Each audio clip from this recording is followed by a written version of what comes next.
आपकी पूजा से हमारा जीवन सुख समृद्ध हो जाए।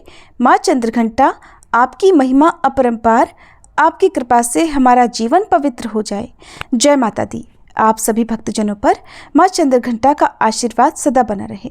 आज की इस वीडियो में आप सुनेंगे नवरात्रि के तीसरे दिन पूजी जाने वाली माँ चंद्रघंटा की संपूर्ण कथा। देवी भागवत पुराण के अनुसार माँ भगवती का ये स्वरूप परम शांतिदायक और कल्याणकारी है।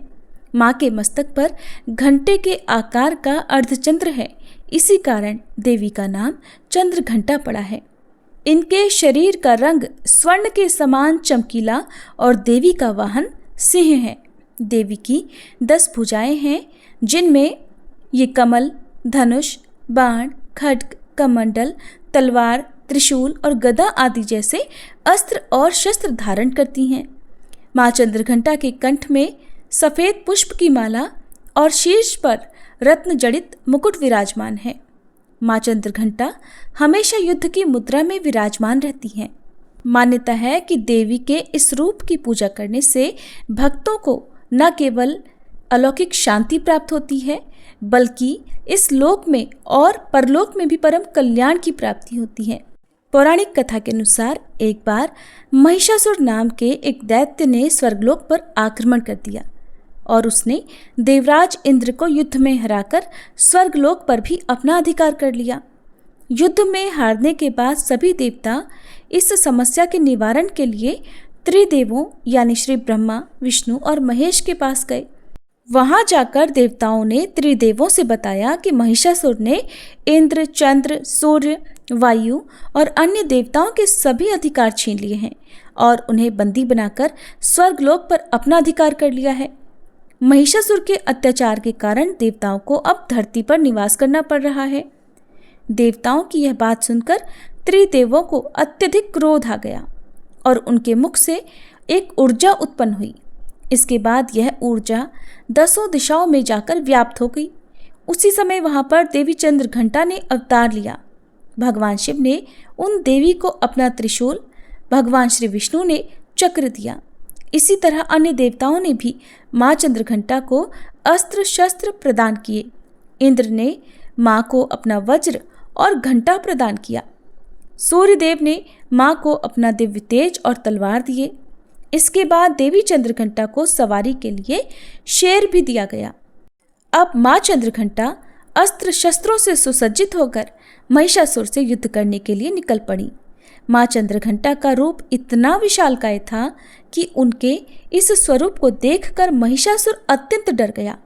महिषासुर ने अपने असुरों को माँ चंद्रघंटा पर आक्रमण करने के लिए कहा। सभी असुर देवी से युद्ध करने के लिए मैदान में उतर गए। माँ चंद्रघंटा के मस्तक पर विराजमान घंटे की टंकार से जाने कितने ही असुर मूर्छित हो गए, कितने ही भयभीत होकर भाग गए और न जाने कितने ही असुर सुनने की शक्ति खो बैठे। और तब माँ चंद्रघंटा ने देखते ही देखते उन सभी असुरों का संहार कर दिया। महिषासुर अपनी पूरी ताकत के साथ देवी के साथ युद्ध करता रहा और अंत में देवी ने महिषासुर का भी वध कर दिया।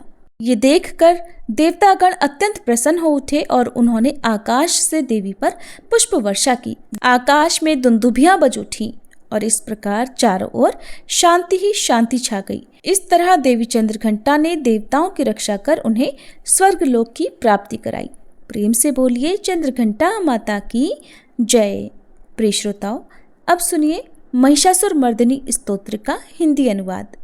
हे हिमालय राज की पुत्री, हे गिरिजा देवी, विश्व को आनंदित करने वाली देवी, नंदीगणों द्वारा पूजित, गिरिश्रेष्ठ विंध्याचल के शिखर पर निवास करने वाली देवी, अपनी लीला से भगवान श्री विष्णु को प्रसन्न करने वाली, इंद्रदेव के द्वारा नमस्कृत, भगवान नीलकंठ की पत्नी, विश्व में विशाल कुटुंब वाली और विश्व को संपन्नता देने वाली, हे महिषासुर का मर्दन करने वाली भगवती, अपने बालों की लता से आकर्षित करने वाली पर्वत की पुत्री, आपकी जय हो, जय हो, जय हो। देवों को वरदान देने वाली, दुर्धर और दुर्मुख असुरों को मारने वाली और स्वयं में ही हर्षित रहने वाली, तीनों लोकों का पोषण करने वाली, शंकर जी को संतुष्ट करने वाली, पापों को हरने वाली और घोर गर्जना करने वाली, दानवों पर क्रोध करने वाली, अहंकारियों के घमंड को सुखा देने वाली, समुद्र की पुत्री, हे महिषासुर का मर्दन करने वाली, अपने बालों की लता से आकर्षित करने वाली पर्वत की पुत्री, आपकी जय हो, जय हो, जय हो। हे जगत माता, हे मेरी माँ, प्रेम से कदम्ब के वन में वास करने वाली, हास्य भाव में रहने वाली, हिमालय के शिखर पर स्थित, अपने भवन में विराजित, मधु की तरह मधुर, मधु कैटभ का मद नष्ट करने वाली, महिष को विदीर्ण करने वाली, सदा युद्ध में लिप्त रहने वाली, हे महिषासुर का मर्दन करने वाली, अपने बालों की लता से आकर्षित करने वाली पर्वत की पुत्री, आपकी जय हो, जय हो, जय हो। शत्रुओं के हाथियों की सूंड काटने वाली और उनके 100 टुकड़े करने वाली, जिनका सिंह शत्रुओं के हाथियों के सर अलग अलग टुकड़े कर देता है, अपनी भुजाओं के अस्त्रों से चंड और मुंड के शीश काटने वाली, हे महिषासुर का मर्दन करने वाली और अपने बालों की लता से आकर्षित करने वाली पर्वत की पुत्री, आपकी जय हो, जय हो, जय हो। रण में मदोन्मत्त शत्रुओं का वध करने वाली, अजर अविनाशी शक्तियां धारण करने वाली, प्रमथनाथ अर्थात शिवजी की चतुराई जानकर उन्हें अपना दूत बनाने वाली, दुर्मति और बुरे विचार वाले दानव के दूत के प्रस्ताव का अंत करने वाली, हे महिषासुर का मर्दन करने वाली, अपने बालों की लता से आकर्षित करने वाली पर्वत की पुत्री, आपकी जय हो, जय हो, जय हो। शरणागत शत्रुओं की पत्नियों के आग्रह पर उन्हें अभयदान देने वाली, तीनों लोकों को पीड़ित करने वाले, दैत्यों पर प्रहार करने योग्य त्रिशूल धारण करने वाली, देवताओं की दुंदुभी से दुमी दुमी की ध्वनि को सभी दिशाओं में व्याप्त करने वाली, हे महिषासुर का मर्दन करने वाली, अपने बालों की लता से आकर्षित करने वाली पर्वत की पुत्री, आपकी जय हो, जय हो, जय हो। मात्र अपनी हुंकार से धूम्र लोचन राक्षस को धूम्र अर्थात धुएं के समान भस्म करने वाली, युद्ध में कुपित रक्तबीज के रक्त से उत्पन्न अन्य रक्त बीजों का रक्त पीने वाली, शुंभ और निशुंभ दैत्यों की बलि से शिवजी और भूत प्रेतों को तृप्त करने वाली, हे महिषासुर का मर्दन करने वाली, अपने बालों की लता से आकर्षित करने वाली पर्वत की पुत्री, आपकी जय हो, जय हो, जय हो। युद्ध भूमि में जिनके हाथों के कंगन धनुष के समान चमकते हैं, जिनके सोने के तीर शत्रुओं को विदीर्ण करके लाल हो जाते हैं और उनकी चीखें निकालते हैं, चारों प्रकार की सेनाओं, हाथी, घोड़ा, पैदल, रथ का संहार करने वाली, अनेक प्रकार की ध्वनि करने वाले, बटुकों को उत्पन्न करने वाली, हे महिषासुर का मर्दन करने वाली, अपने बालों की लता से आकर्षित करने वाली पर्वत की पुत्री, आपकी जय हो, जय हो, जय हो। देवांगनाओं के तत् था थेई थेई आदि शब्दों से युक्त भावमय नृत्य में मग्न रहने वाली, कु कुथ अड्डी विभिन्न प्रकार की मात्राओं वाले ताल वाले स्वर्गीय गीतों को सुनने में लीन, मृदंग की धू धुकुट धीमी धीमी आदि गंभीर ध्वनि सुनने में लिप्त रहने वाली, हे महिषासुर का मर्दन करने वाली, अपने बालों की लता से आकर्षित करने वाली पर्वत की पुत्री, आपकी जय हो, जय हो, जय हो। जय जयकार करने और स्तुति करने वाले, समस्त विश्व के द्वारा नमस्कृत, अपने नुपुर के झंझन और झिमझिम शब्दों से भूतपति महादेव को मोहित करने वाली, नटी नटों के नायक अर्धनारीश्वर के नृत्य से सुशोभित नाट्य में तल्लीन रहने वाली, हे महिषासुर का मर्दन करने वाली, अपने बालों की लता से आकर्षित करने वाली पर्वत की पुत्री, आपकी जय हो, जय हो, जय हो। आकर्षक कांति के साथ अति सुंदर मन से युक्त और रात्रि के आश्रय अर्थात चंद्रदेव की आभा को अपने चेहरे की सुंदरता से फीका करने वाली, काले भंवरों के समान सुंदर नेत्रों वाली, हे महिषासुर का मर्दन करने वाली, अपने बालों की लता से आकर्षित करने वाली पर्वत की पुत्री, आपकी जय हो, जय हो, जय हो। महायोद्धाओं से युद्ध में चमेली के पुष्पों की तरह कोमल स्त्रियों के साथ रहने वाली तथा चमेली की लताओं की तरह कोमल भील स्त्रियों से जो झिंगुरों के झुंड की तरह घिरी हुई हैं, चेहरे पर उल्लास से उत्पन्न उषा काल के सूर्य और खिले हुए लाल पुष्प के समान मुस्कान वाली, हे महिषासुर का मर्दन करने वाली, अपने बालों की लता से आकर्षित करने वाली पर्वत की पुत्री, आपकी जय हो, जय हो, जय हो।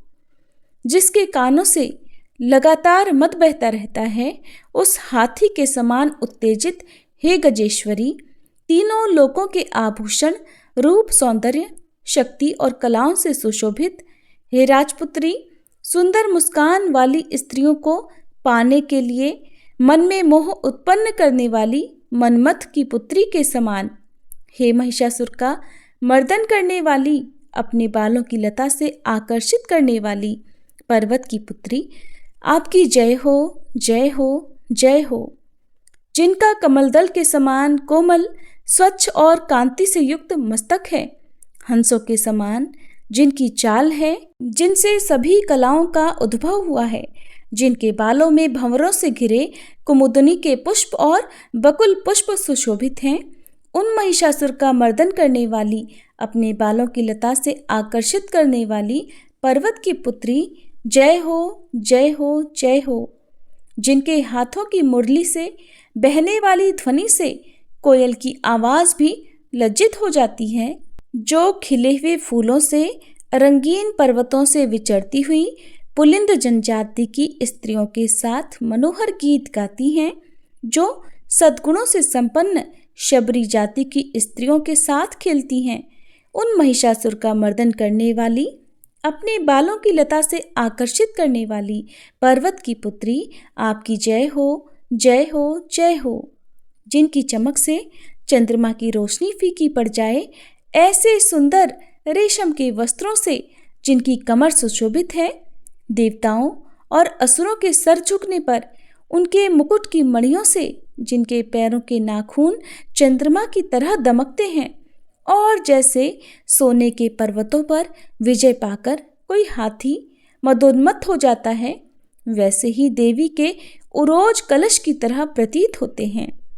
ऐसी हे महिषासुर का मर्दन करने वाली, अपने बालों की लता से आकर्षित करने वाली पर्वत की पुत्री, आपकी जय हो, जय हो, जय हो।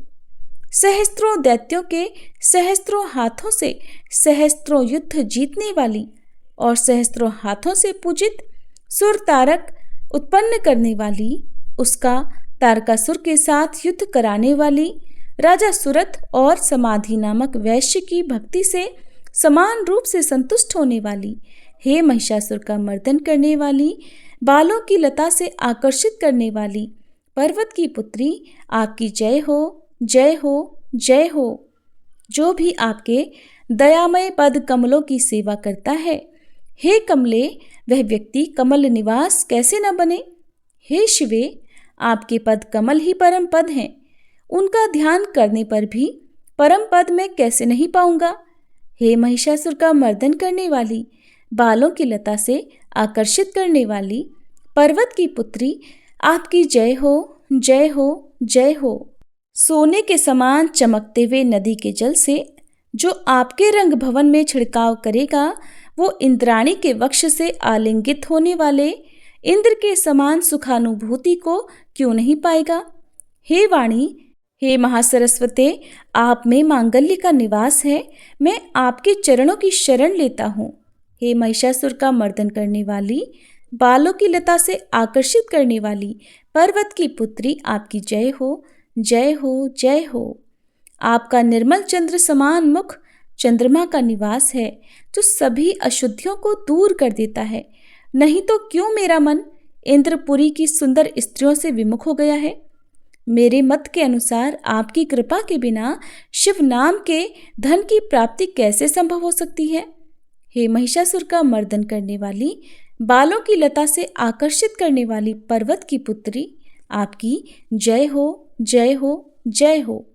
हे दीनों पर दया करने वाली उमा, मुझ पर भी दया कर ही दो। हे जगत जननी, जैसे आप दया की वर्षा करती हो, वैसे ही तीरों की भी वर्षा करती हो। इसलिए इस समय जैसा आपको उचित लगे वैसा करो। मेरे पाप और ताप दूर कर दो।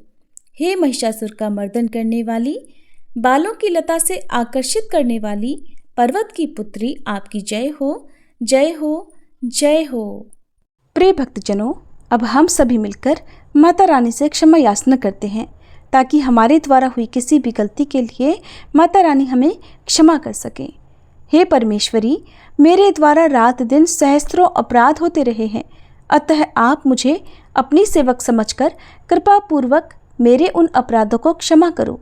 न तो मैं आह्वान करना ही जानती हूँ, न विसर्जन करना ही जानती हूँ, और न पूजा ही करना जानती हूँ। हे परमेश्वरी, मुझे क्षमा करो।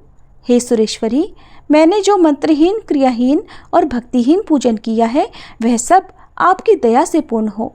सैकड़ों अपराध करके भी भक्त आपकी शरण में आकर केवल जगदम्ब कहकर ही मोक्ष को प्राप्त करते हैं, जिसे ब्रह्मादि देवगण भी पाने में असमर्थ होते हैं। हे जगदम्बिके, मैं अपराधी हूँ, किंतु आपकी शरण में आई हूँ, अतः इस समय मैं दया की पात्र हूँ। आप जैसा चाहो वैसा करो। अज्ञानवश या बुद्धिभ्रम होने के कारण भूल से मैंने जो कुछ भी कम या अधिक कर दिया हो, हे देवी, हे परमेश्वरी, सब अपराध क्षमा करो और प्रसन्न हो। हे जगन्माता, हे कामेश्वरी, सच्चिदानंद स्वरूपिणी परमेश्वरी, आप प्रेम पूर्वक मेरी यह पूजा स्वीकार करो और मुझ पर प्रसन्न हो। आप गुप्त से भी गुप्त वस्तु की रक्षा करने वाली हो। आप मेरे किए हुए इस जप को ग्रहण करके मेरे सभी अपराधों को क्षमा करो। हे देवी, हे महेश्वरी, आपकी कृपा से मुझे सिद्धि की प्राप्ति हो।